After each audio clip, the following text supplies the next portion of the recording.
Great to have you with us. Please like, subscribe, and share. Now, I want to jump to a different story, but we're going to keep on the vein of Trump in front of the media. But in this particular case, it was his 100-day town hall. Now, he did an interview with Cuomo and Bill O'Reilly and Stephen A. Smith. There wasn't a whole lot, adversarial in that interview, but what that interview dovetailed into was the three of them inviting James Carville, the Ragin' Cajun, the Democrat deranged lunatic, on stage. And that led to a whole mess of fireworks that were not expected between Bill O'Reilly, a little bit of Chris Cuomo, and James Carville. You've got to see this because O'Reilly gets absolutely hot under the collar. Check this out. We're going to start with the first clip, and then we'll dive into the rest. Here we go. Getting killed on trade. Right. Somebody had to do something. Right. It's risky, but I'm all in for America. Well, as we're saying, hurricane country, he was speaking 200 words a minute with gusts up to 350 words a minute. But he sounded like a guy that lost 15 points for his job approval and is presiding over 0.3- negative economic growth. So he says we were losing $5 billion a day to trade. Okay. The market lost $5 trillion. Now, this is Cajun math, but I think $5 trillion is more than $5 billion. If I just take... All right, we're going to stop right. I'm going to interrupt here. Two things. He tries to slide in this minus 0.3 GDP growth, which we have already debunked. Please go watch our previous video on the GDP numbers.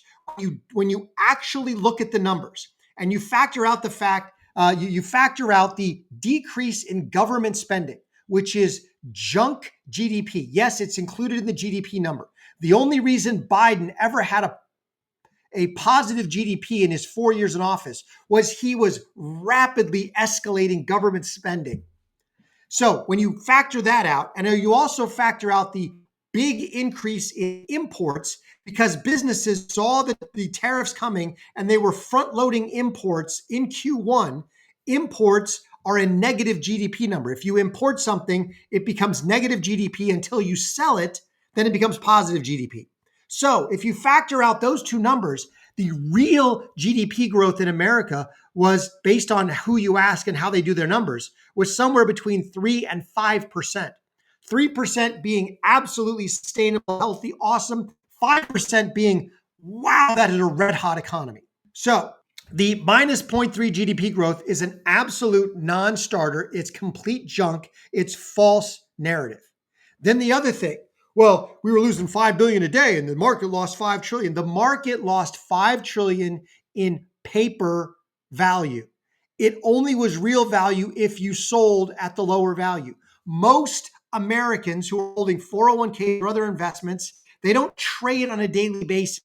All they did was look at it and go, well, that sucks. My 401k went down. And over the next 10 days, their 401k went right back up. The market has regained most of that $5 trillion loss. And he's going to get called out on this stuff, which is beautiful. Let's go. Take him at the work. Not a permanent loss, though. And you come back in a heartbeat. So you may. So but if you lose, if it goes down 12% and then you come back 10, you're still down 2. If he loses the midterms, then he's done. We'll see. We'll see what happens in Virginia. We got plenty of football left. Cuomo's question is, look, he's trying to right some wrongs. And when you do that, you're going to run into headwinds. You know that. Oh, wait a minute. We had what the economists call the economy that was the envy of the world. Okay? Does anybody look at the U.S. economy now and say, we're the envy of the world? Absolutely. We are still the envy of the world, and we're going to become even more enviable. James Carville's a moron. All right. He's very savvy politically, and he was very good in his day with the Clintons and that part of the regime when they were more somewhat center left. But the new party is so far to the left, and they've drugged him so far to the left, and he is now infected with TDS that he can't get around his own hatred of Trump and the Republicans. Yes, we are the economy to be envied around the world. We are the number one consumer economy. We are the number one GDP economy. And Trump is in the process of realigning global trade so that it orbits around America, which is what it should do. No more will nations be able to rip us off. If you want to do business in America, as a nation, we're going to have somewhat level playing. We're going to have a level playing field. The only thing that will be unlevel about that playing field will be generally that you as a nation will probably have much lower labor costs than America does. But you will pay a tariff to access the American consumer market. If you don't want to pay that tariff, then you will build your product in America. Trump is reorienting the American economy so we are not dependent on our adversaries or our enemies, and we are going to repopulate American manufacturing, which is exactly what we need to do. And we are still the envy of the world. And in 9 months, 6 to 9 months, we will be, I believe, the envy of the world plus 50%. Watch. We've lost all of this market share. We have negative economic growth. We're No, we installing a don't. policy that hasn't worked yet and try to corn laws in England. And so we're starting a trade war that have no idea what he's doing. And now he's saying, well, maybe you're only going to get $2 for Christmas and it might cost you a little bit more. Okay, well, I'm 80 years old, so I'm not worried about the price of dollars that much right now. But what's working here? Nothing. So what would you do? What would you do? Well, first thing, I would have never started a trade war. Okay, so you're That's the okay first with thing. $1 trillion going out I'm when it not, comes in? you know, Exactly. O'Reilly owns him on this. This is beautiful. O'Reilly gets hot under the collar later on. We're going to check that out. But O'Reilly absolutely pins him to the floor with this, and Carville can't get out of it. So you're fine with $1 trillion going out the door. Well, I don't buy dolls. Guess what? A lot of Americans do, but they're willing to spend more money on a luxury item. When I say luxury, I mean you want your kid to have a doll for Christmas, right? It's not really a luxury. They're not super expensive. It's not like you're buying a $1,000 doll. It's not what we're talking about. We're talking about an item that is not food, clothing, shelter, healthcare, right? Energy. All of those. Trump is powering the U.S. economy. Yes, you might only get $2 and they might cost you $1 more than getting $30. But we will build cars in America. We will make pharmaceuticals in America. We will make semiconductors in America. We will make steel in America. Our agriculture will once again rule the world. We will drill here, drill now. We will be energy independent and the largest exporter in the world. So for a while, that doll might cost you more, but we are going to create millions of new, good paying middle class jobs in manufacturing, which will funnel millions more good paying small businesses, service jobs, other jobs. We are going to drive the engine of the American economy through this. O'Reilly's absolutely right on that. Now I want to get into, because this dovetailed into Carville in a sequence with somebody who was part of the audience talking about this economy. And Carville makes another boneheaded statement. Check this out. Country that makes cars. And All right, that's the nature. And by the way, I have on 6 items of clothes: shoes, socks, jeans, skivvies, t-shirt, and sweatshirt. So happy you know how you many of said these the were made in skivvies. America? None. Imagine if you None. And I don't want to live in a country that makes t-shirts. Well, I can buy them from somewhere. Wait. You don't want to live in a country that makes T-shirts. Yeah, we don't need to do that. We make airplanes. We make movies. But the United States- we drill oil. We make all kinds of things. We don't need to make t-shirts. But I do want to live in a country that makes cars. And That's don't fine. you? Yes. I I do. drive. Guess what? I want to live in a country that makes everything. If you want to make a t-shirt, make it in America. If you want to access the American consumer market, or pay a 10% tariff. You want to make your t-shirt in a country that pays $2 a day for labor, go right ahead. When you import that product, you're paying 10%. You're paying the cost to access the American economy. And when we start getting that mentality correct, because in the mentality that James Carville is going down, we no longer make t-shirts. Eventually, we will no longer make cars. We will no longer drill for oil. The stuff that he talks about is all going out. 20, 30 years ago, yeah, we made steel. We don't make steel anymore. Do you want to, I guess Carville doesn't want to be in a country that makes, I don't want to make steel. I don't want to do that. I don't want to make semiconductors. No, because eventually you will export everything to the lowest labor bidder. And that is not what we want to do, because we want Americans employed.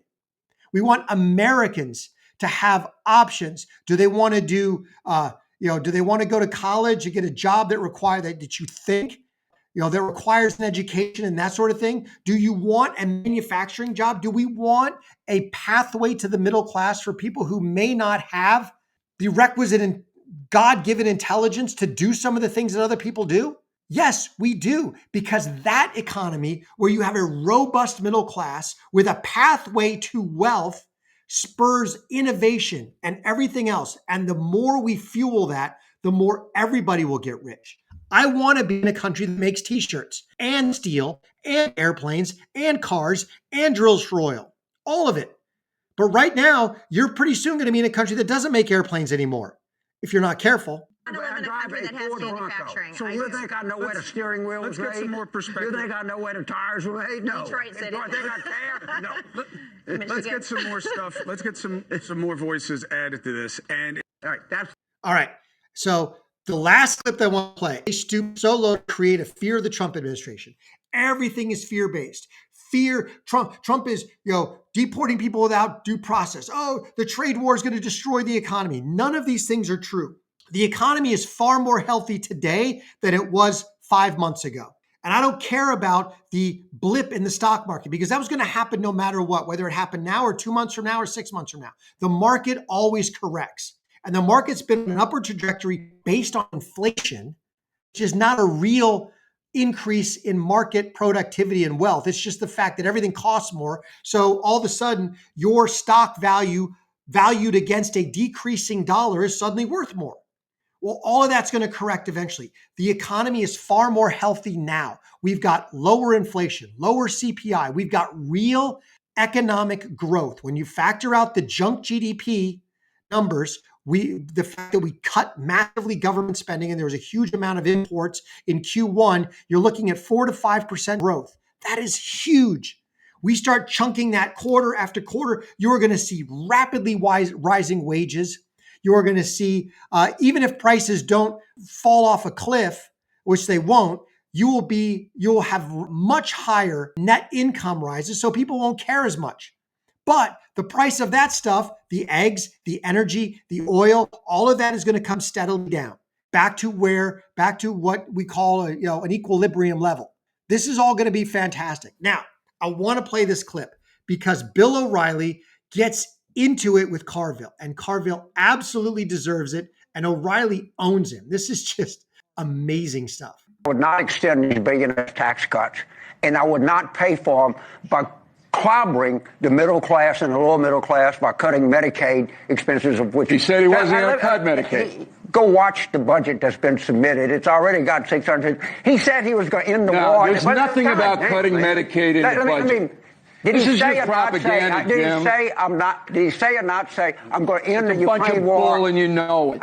It is a bunch of bull. I love it. I'm going to back this up and play it a little bit because I want you to see the whole thing. But he's absolutely right. First of all, the Trump tax cuts are not tax cuts for billionaires. It's tax cuts for the middle class. It's lower tax rates for every single income earner.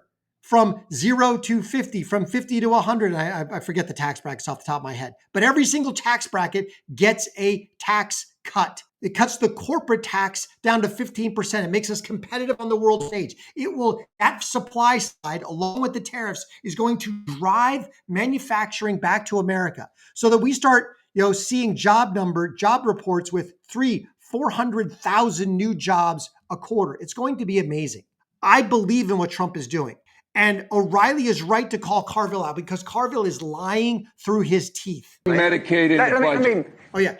There is absolutely nothing in the budget. And Trump has said this 57 times, 3 ways from Sunday. They are not cutting any benefits for Medicare or Social Security or Medicaid. They are only cutting waste, fraud, and abuse. Did he say or not say? Did he say I'm not? Did he say or not say I'm going to end the Ukraine war? It's a bunch of bull, and you know it.